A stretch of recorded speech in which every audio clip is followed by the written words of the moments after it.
Hey,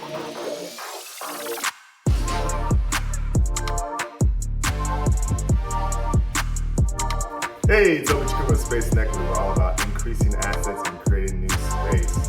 Here with our baby girl, Amara Chukwumah, in your godparents' house. Tell the people what you told us about our untimely death. I said I wasn't planning on their downfall, but they picked a very good pick on my godparents. So we're staying at Amara's godparents' house in Clemens, North Carolina. They have a very nice house. We're in the basement apartment, essentially. We happened to be at their lake house when she made this commentary on their boat.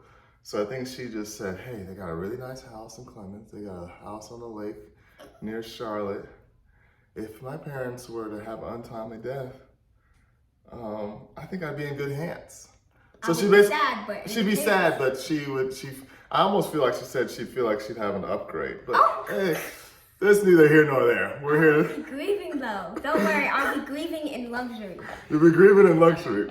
We're here to talk about a lot of things, but since you are the resident track expert, national qualifier, state finalist, we're here to talk about track and how it compares to the business cycle, specifically your marquee event, the 400-meter dash. So tell the people how you strategize in the 400 meters. My strategy for the 400 is, the first thing I do is get in my 4-point stance. And you don't want to have your back leg out too much, because once you get out, you're not going to fall, but you got to make it look like you're going to fall, but you're stopping yourself by getting out. So you drive for the first 30 to 50 meters, and then you pop up and you just float. For the first 150, you should probably breathe in, breathe out. And between a 230 and the 200, you just got to pick it up. You got to pick up people. Yeah, you pick them up. To pick up a few seconds. And then the last 100, you just got to form it out. Form it out. So you're saying, why don't you just pop straight up, and as soon as the gun goes off, you said you drive, you pick up momentum. Why would you need to do that instead of just popping straight up and starting running? Because if I just pop it straight up, I don't have any momentum to pick up. I know, any momentum. So it's almost like a business. So in the 400-meter dash, it's a controlled sprint, and there's 4 100-meter sections. And you're basically saying in the first 100-meter section, you're driving, you're picking up momentum, so you're strategizing. And then you said in the 100 or the 150, you should be floating. And what you mean by that is you should be running fast, but it has to be relaxed. That's why you breathe in and breathe out. So you don't get tight, because a lot of people, they start strong, but on the last 50 meters, they get tight. So a bunch of people pass them and they're losing seconds. Oh, so it's almost like a business, right? So they got to come out hard to pick up momentum, but they got to be relaxed because they got a whole year to do this. So their first 100 meters is like the first quarter, the first 3 months of the business year. So they come out hard, so they pick up some momentum. Maybe they're advertising, they're marketing what they do. But on the second 100 quarter, now they're just running their strategy, mindful of where the competition is and not letting the competition go too far away. So they're staying strong, but they're relaxed because they know they still got the third quarter. They still got the fourth quarter. And the third quarter, what's interesting is that's where you give a second kick, right? So why do you give a second kick? The reason why you get a second kick is because you want to pick up seconds. And at the 150, you should already be picking up people. But if there's still someone in front of you, you should try to pick them up. It's interesting. And you want to pick up seconds. When you're running a business in the third quarter, especially in banking, it's when everybody goes on vacation. So it's while people are resting and going on vacation, we're not saying overexert, but say, hey, maybe you have a second drive in a campaign, because while people are on vacation, you could be picking up some competition, some more competition. And by the time you get to the fourth 100, you're tired, right? But I'm very strong on the last 100. So you're very strong on the last 100. Now it's about fundamentals. So whatever principles that you have as a business, you just run those fundamentals and finish strong, because everybody's gonna be tired. And you know what's interesting? So you had a spectacular season. In the beginning, you and I fought when it was indoor. You didn't want to do all this stuff. And then you just didn't believe Coach Daryl and I when it came to running that first 200 fast. What did you used to do? I used to kind of like I wouldn't jog, but I would not run my fastest on the first 200. And then like when people were gone, I would try to pick them up, but they were already gone, so it would be too late.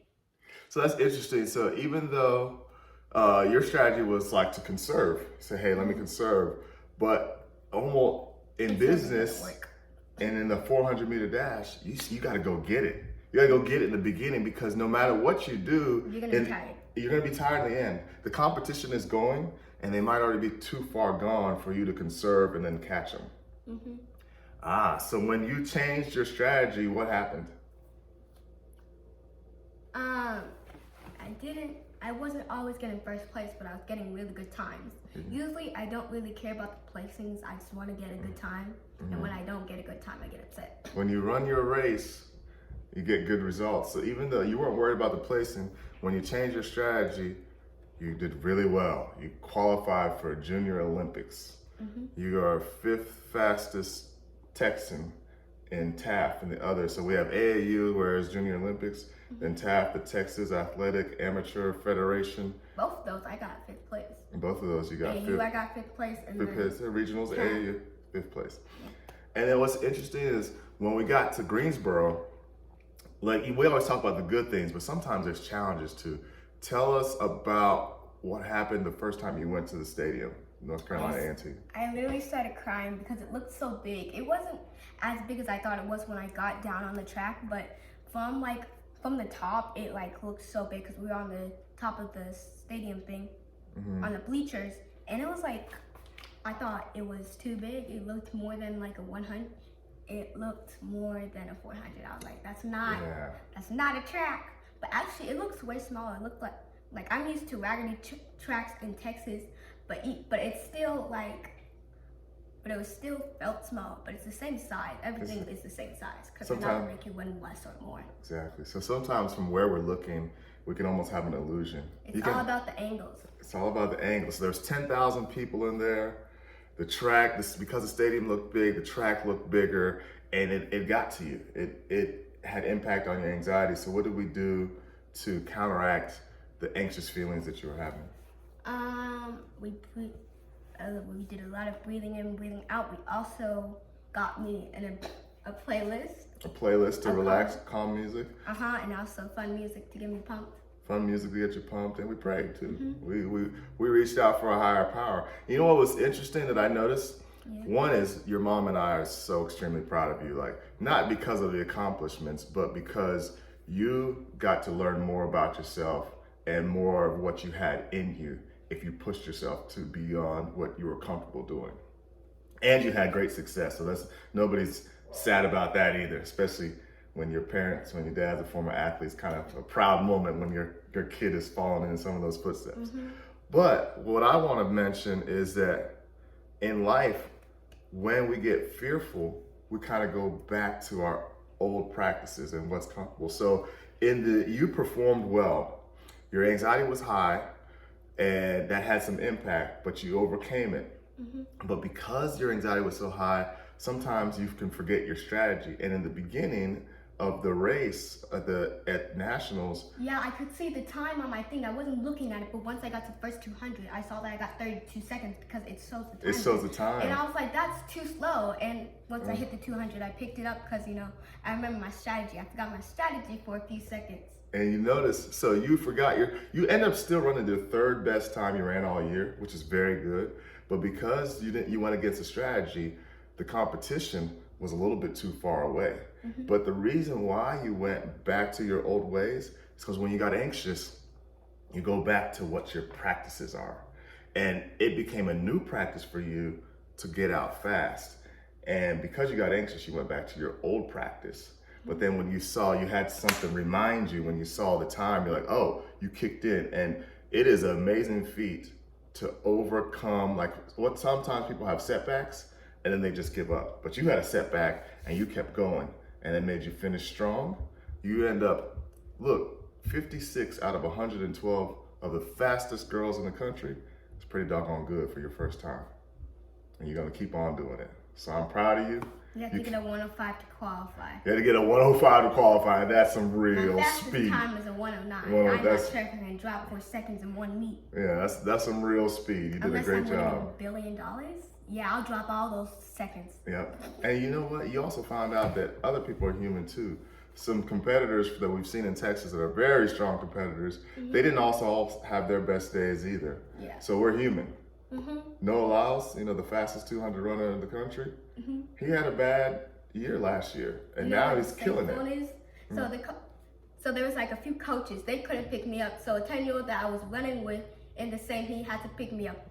I had to pick you up. Well, I was right. Coach Darren and I were right there with you too. No, not those coaches. Like when we got to the cones, like when we were done running, I saw my time and I was like on the floor crying. And that coach, like he grabbed my arm, but then it was like, I ain't doing all that. And he gave up once he grabbed my arm. Oh, wow. Well, again, we're proud of you. The 400 meter is a lot like somebody running a business. Somebody running a business, they have to market and advertise and get their name out there. So they drive on the first quarter, the first 100. And then in the second quarter, they have to pick up the competition. They can't let the competition go too far away because sometimes everybody wants that business. Sometimes when I would go on business calls, I'd be competing against 5 or 6 other banks for the same business, and it was very strong business. So you can't let the competition get out too far. You got to show your expertise.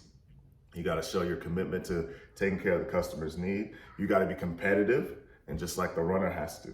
And then in the third quarter, that's when you have that second drive, or that's when the business, when everybody else is on vacation, they start to be strategic, pick up competition, have a new campaign.